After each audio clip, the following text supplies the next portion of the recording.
آقا علیہ الصلوۃ والسلام نے فرمایا کہ میرے صحابہ ستاروں کی مانند ہیں، تم کسی ایک کی پیروی کرو گے تم کامیاب ہو جاؤ۔ اور فرمایا کہ اللہ تعالیٰ نے جیسے میرا انتخاب فرمایا، اس طرح اللہ تعالیٰ نے جو تمام کائنات میں سب سے اعلیٰ جن کے دل تھے، اللہ پاک نے ان کو میرا صحابہ بنا دیا۔ اور آقا علیہ الصلوۃ والسلام نے فرمایا کسی شخص کو دیکھو کہ میرے صحابہ کے بارے میں بری بات کہتا ہے، گستاخی کرتا ہے، بے ادبی کرتا ہے، تو آقا علیہ الصلوۃ والسلام نے یہاں تک فرمایا کہ تم ان کے ساتھ کھاؤ پیو نہیں، ان کے ساتھ تعلق نہ رکھو، ان کی بیماروں کی عیادت نہ کرو، یہاں تک ان کے جنازوں میں شامل نہ ہو۔ یہ دفعہ آقا علیہ الصلوۃ والسلام کی بارگاہ میں ایک جنازہ لایا گیا اور نبی پاک علیہ الصلوۃ والسلام یہ فرمایا کرتے تھے کہ اگر کوئی جنازہ تو مجھے بتانا، میں جنازہ پڑھاؤں گا۔ عرض کیا کہ یا رسول اللہ جنازہ پڑھا دیں۔ آقا علیہ الصلوۃ والسلام نے فرمایا کہ نہیں، میں اس کا جنازہ نہیں پڑھاتا۔ صحابہ بڑے حیران ہوئے، عرض کیا یا رسول اللہ کلمہ گو ہے، مسلمان ہے۔ آقا علیہ الصلوۃ والسلام نے فرمایا کہ یہ میرے عثمان سے بغض رکھنے والا تھا، اس لیے میں اس کا جنازہ نہیں پڑھاؤں۔ تو آقا علیہ الصلوۃ والسلام نے فرمایا کہ میرے صحابہ کو جو برا کہتا ہے اس پر اللہ کی لعنت، اس پہ فرشتوں کی لعنت، کسی ایک صحابی کی بھی پیروی کریں گے، آقا علیہ الصلوۃ والسلام نے فرمایا تم کامیاب ہو جاؤ۔ اور اپنے اہل بیت کے متعلق فرمایا کہ ان کی مثال ایسے جیسے کشتی نوح، کہ جس طرح کشتی نوح میں جو سوار ہو گیا تھا وہ بچ گیا تھا، باقی سب کچھ فنا ہو گیا، تباہ و برباد ہو گیا، تو جو کشتی نوح میں سوار ہو گیا تھا وہ بچ گیا تھا۔ تو فرمایا کہ میرے اہل بیت کی مثال ایسی، تم میرے چاہے اہل بیت سے محبت کرو، میرے صحابہ سے محبت کرو، ان کی جب تم پیروی کرو گے، تم ان سے محبت کرو گے، تم کامیاب ہو جاؤ۔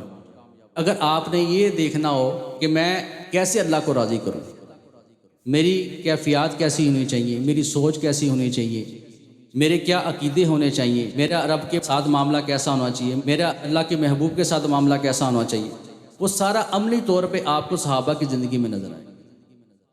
ایک دفعہ حضرت ابوبکر صدیق رضی اللہ تعالیٰ نے اپنے باپ کو تھپڑ مار دیا۔ اب آپ کے والد جو تھے وہ آقا علیہ السلام کی بارگاہ میں حاضر خدمت ہوئے۔ یہ قبول اسلام سے پہلے کی بات، عرض کی کہ یا رسول اللہ ابوبکر نے مجھے تھپڑ مار دیا۔ آپ اسے پوچھیں اس نے مجھے تھپڑ کیوں مارا؟ ابوبکر صدیق کو بلایا گیا اور ابوبکر صدیق رضی اللہ تعالیٰ بڑے نرم دل تھے، آپ کی طبیعت بہت نرم تھی، بلا جھجک آپ سے کوئی بات کرنا چاہتا تھا، کوئی بات پوچھنا چاہتا تو پوچھ لیتا تھا۔ تو کوئی یہ بات سن کر یعنی یقین نہیں کر رہا تھا کہ ابوبکر نے جب اپنے باپ کو تھپڑ مارا۔ جب ابوبکر صدیق رضی اللہ تعالیٰ عنہ حاضر خدمت ہوئے تو آقا علیہ السلام نے پوچھا کہ ابوبکر کیا تم نے اپنے باپ کو تھپڑ مارا؟ آپ خاموش ہو گئے۔ پھر نبی پاک نے پوچھا کہ ابوبکر کیا تم نے اپنے باپ کو تھپڑ مارا؟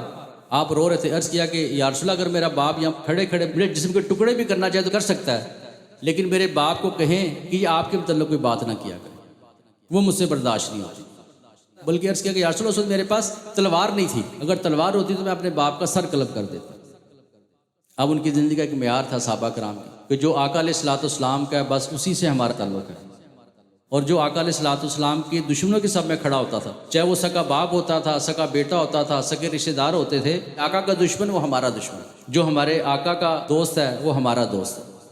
ایک دفعہ عبد الرحمن آپ کے بیٹے تھے، ابھی انہیں بھی اسلام قبول نہیں کیا۔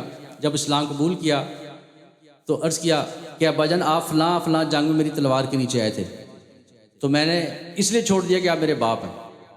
ابوبکر صدیق رضی اللہ عنہ نے فرمایا کہ اے بیٹا اگر تو میری تلوار کے نیچے آتا تو میں تیرا سر قلم کر دیتا۔ تو فرمایا کہ اس وقت تو میرے آقا کے دشمنوں کی سب میں کھڑا تھا، اس سے تیرا میرا کوئی تعلق نہیں تھا۔